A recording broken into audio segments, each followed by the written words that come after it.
This is the English service of Radio Algeria International. It's time for the news.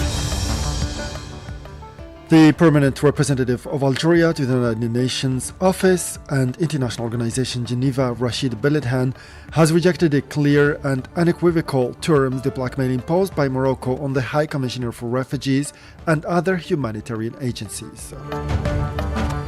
The International Observatory Western Sahara Resource has welcomed the inclusion in the latest report of the UN Secretary General Antonio Guterres on the situation in Western Sahara of a point on decolonization. And at least 33 people, mostly women, have been killed and 85 wounded in Israeli strikes that hit several houses in Jabalia.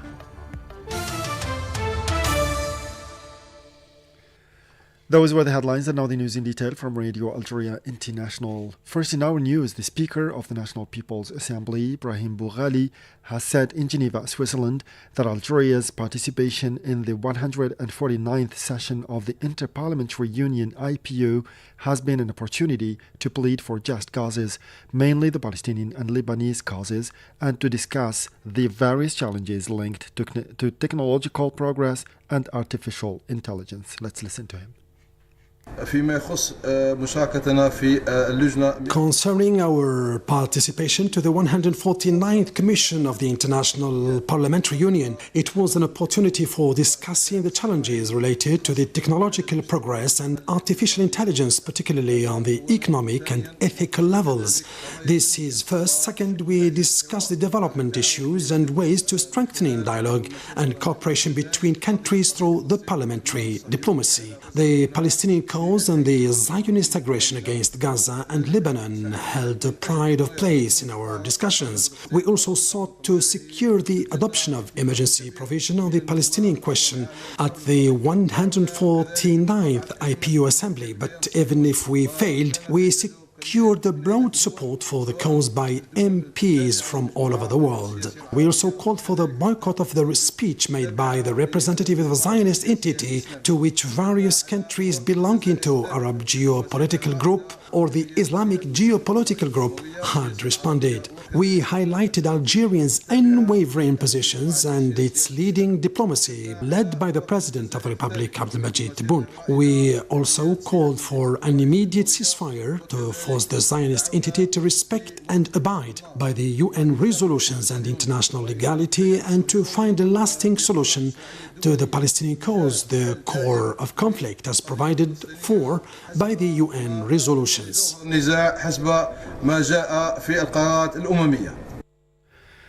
It is worth recalling that the Algerian delegation spoke out in favor of the Sahrawi people's right to self-determination in accordance with the UN resolutions. The permanent representative of Algeria to the United Nations Office and international organizations in Geneva, Rachid Beledhan, has rejected in clear and unequivocal terms the blackmail imposed by Morocco on the High Commissioner for Refugees, HCR, and other humanitarian agencies, including the World Food Programme, denouncing the fallacious and groundless arguments used by Rabat to obstruct the work of these UN organizations and accuse Algeria. Ambassador Beledhan stressed during the vote on the budget of the United Nations Agency for 2025 that, unfortunately, Morocco continues to use, as usual, fallacious and groundless arguments to both obstruct the work of the UNHCR and especially to accuse Algeria, whose only fault is to support international legality and shelter and provide shelter to refugees fleeing death and persecution. I'm taking the floor once again to remind this honorable audience, and unfortunately Morocco continues this morning to use, as usual, fallacious and groundless arguments to both obstruct the work of the UNHCR and especially to accuse my country, whose only fault is to support international legality and provide shelter to refugees fleeing death and persecution. Algeria rejects in clear and unequivocal terms the blackmail imposed by Morocco on the UNHCR and other humanitarian agencies, including notably WFP. The representative of Algeria to the United Nations office and international organizations in Geneva wondered on the occasion why Morocco, which claims sovereignty over Western Sahara and its people, is doing everything to oppress the Sahrawi or the Sahrawis and deprive them of the aid and assistance of the UNHCR and other humanitarian agencies, assistance that is needed just like other refugees in the world. Reiterating Algeria's support and confidence in the UNHCR, the Algerian ambassador recalled that all documents drawn up obey international legality and will continue to do so in the future. Beledhan underlined that Algeria has voted in favor of the adoption of the budget by consensus, as it has been the case in all the past years, and it is also for all these reasons that it will vote in favor of this same budget intended to alleviate the sufferings of millions of refugees and displaced persons in the world.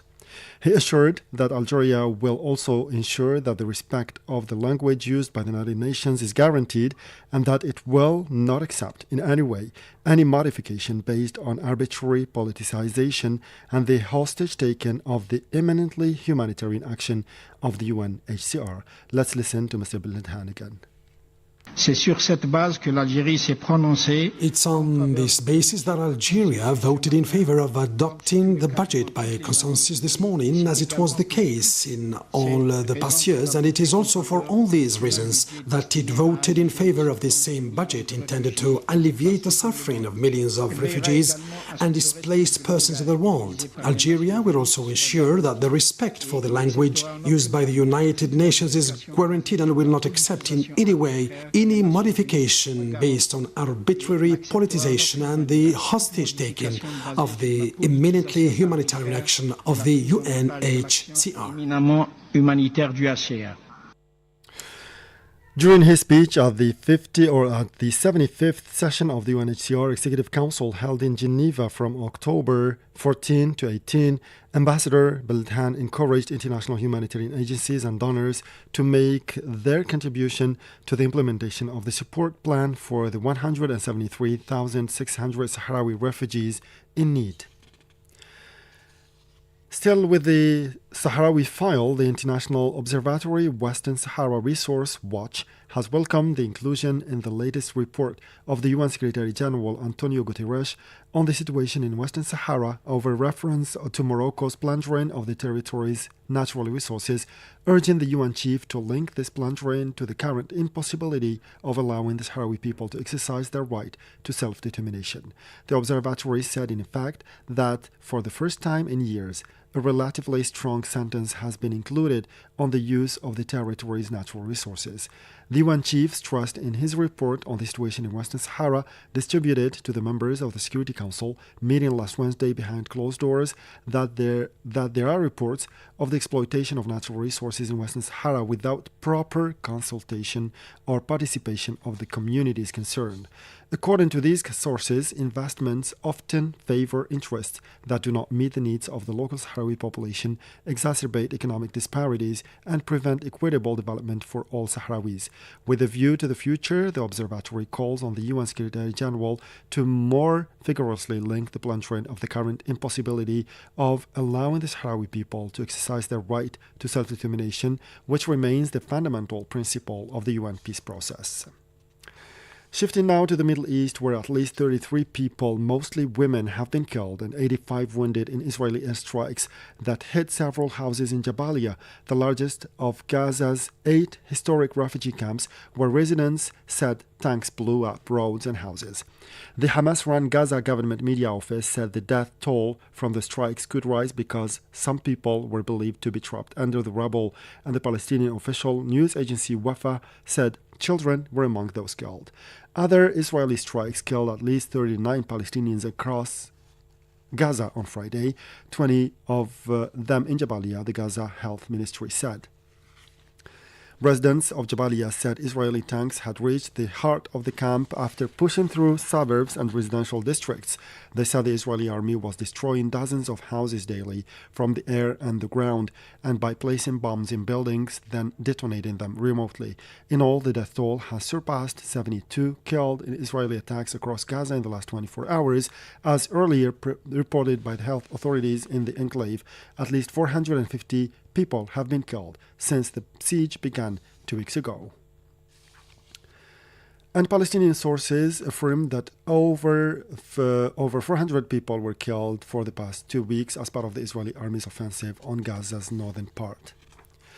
UNICEF has warned that Gaza has become a real hell on on earth for 1 million of children, deploring the seriousness of the suffering inflicted to the young people in the Palestinian territory. The spokesperson of the UN Fund for Children, James Elder, had declared during a press conference held in Geneva that more than 14,100 children have been killed since October 2023. He added that around 40 children are killed every day, recalling that many bodies are still under the rubble in the Gaza Strip, ravaged by airstrikes as well as attacks carried out by the Zionist occupation forces.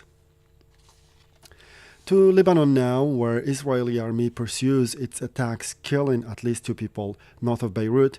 Lebanon's caretaker Prime Minister Najib Mikati has said that a diplomatic solution must prevail over violence and destruction. Addressing newsmen after meeting with the Italian Prime Minister, he stressed the importance of forcing Israel to fully commit itself to respect a ceasefire and to abide by international law by fully implementing Resolution 1701 and put an end to its violations of the Lebanese sovereignty. Meanwhile, the EU diplomacy chief Josep Borrell has proposed that the UNIFIL deployed in Lebanon's southern part be reinforced, arguing that the force cannot act autonomously. He told newsmen outside a meeting of the defense ministers of the G7 group meeting in Naples in Italy that the reinforcement of the still limited role of UNIFIL could only be decided by the Security Council of the UN, while reiterating later on Twitter that securing a ceasefire was one of his priorities for Lebanon. In this respect, he urged for the implementation of Resolution 1701, especially within the country's new political context. This came as the Israeli army ordered the inhabitants of the southern suburbs of Beirut to evacuate ahead of operations it intends to launch in the area. And finally, back to Algeria, where the Commissioner for Cultural Affairs of the African Union, Minata Samati Kissouma, has highlighted here in Algiers the need to enrich the Grand Museum of Africa by African countries by depositing art objects and the recovery of looted African cultural properties lying dormant elsewhere. Speaking at the end of a guided tour offered to a large delegation of African ministers and representatives of culture, the AU Commissioner for Cultural Affairs, Minata Samati Kissouma, launched an appeal to the 55 member countries of the AU to enrich the Grand Museum of Africa, whose temporary headquarters is located in Algiers, while hailing the highest authorities of Algeria, which she described as great country with a great cultural potential. She stressed that each African country can contribute to the development of Africa, which will be achieved, according to her, through creative and cultural industries, which Algeria does very well.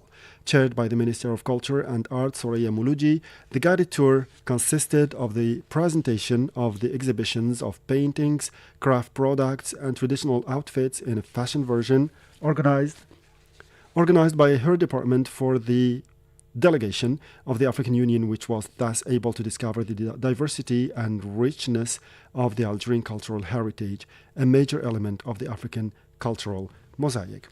And with this last piece of news, we come to the end of this news bulletin. Time now for a weekly program, starting with our colleague Asya Bakar and another program by our colleague Jamal Silmani. As for me, I'll meet you again tomorrow for a fresh edition of our news bulletin in English. Until then, stay tuned to Radio Algeria International, and bye-bye for now.